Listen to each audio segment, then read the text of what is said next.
Assalamualaikum warahmatullahi wabarakatuh. Selamat pagi anak-anakku. Bagaimana kabar kalian hari ini? Semoga kalian selalu dalam keadaan sehat dan semangat belajar. Kita akan belajar SPDP materi seni patung. Nah, seni patung adalah salah satu seni rupa. Nah, seni rupa sendiri dibagi menjadi dua, yaitu seni rupa 2 dimensi dan seni rupa 3 dimensi.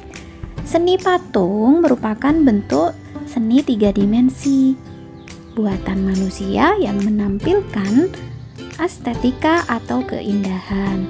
Patung dikategorikan sebagai karya 3 dimensi karena patung memiliki panjang, lebar, tinggi, dan memiliki ruang sehingga dapat dinikmati dari segala arah.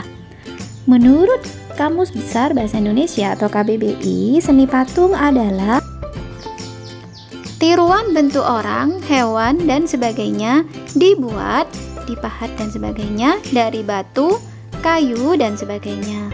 Menurut ahli Mika Susanto, seni patung adalah sebuah tipe karya 3 dimensi yang bentuknya dibuat dengan metode subtraktif, mengurangi bahan seperti memotong, menata, atau aditif, membuat model lebih dulu seperti mengecor dan mencetak.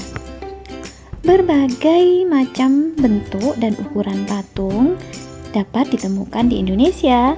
Ada yang terbuat dari bahan lunak dan ada yang terbuat dari bahan keras.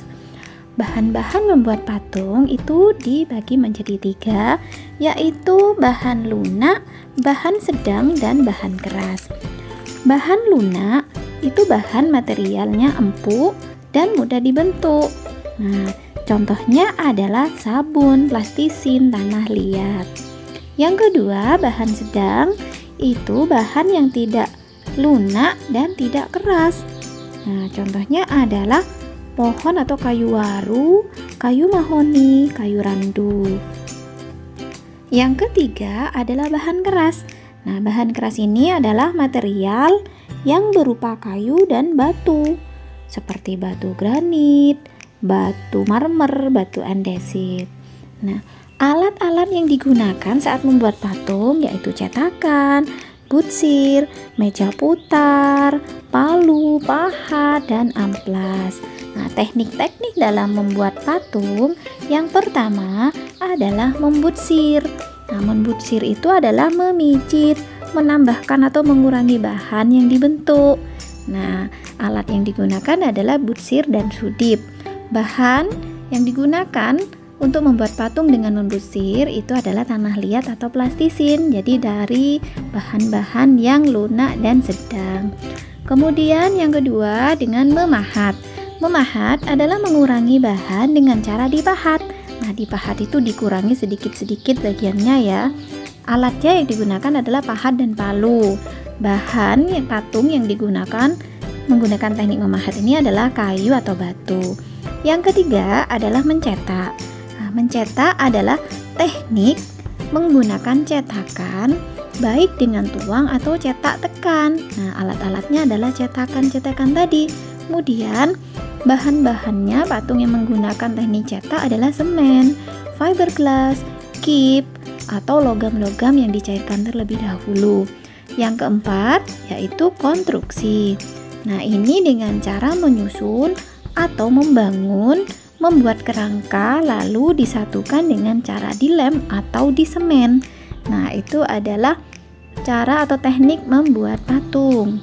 Sekarang teknik-teknik patung yang dibuat dengan bahan-bahan yang sudah dipilih tersebut dibuat karena memiliki fungsi. Nah, fungsi dari patung itu dibagi menjadi 5. Yang pertama adalah patung religi. Nah, patung ini dibuat sebagai sarana ibadah dan bersifat religius. Nah, contohnya adalah patung-patung yang digunakan oleh non-muslim. Misalkan Hindu, Buddha itu menggunakan patung-patung untuk beribadah. Yang kedua, patung monumen. Nah, patung ini dibuat untuk mengenang jasa para pahlawan. Nah, contohnya adalah patung Soekarno, patung tokoh-tokoh atau pejuang-pejuang pada masa penjajahan. Yang ketiga, patung arsitektur. Nah, patung ini dibuat sebagai pelengkap konstruksi bangunan. Nah, contohnya seperti ini. Patung ini dibuat untuk melengkapi konstruksi bangunannya. Yang keempat adalah patung dekorasi.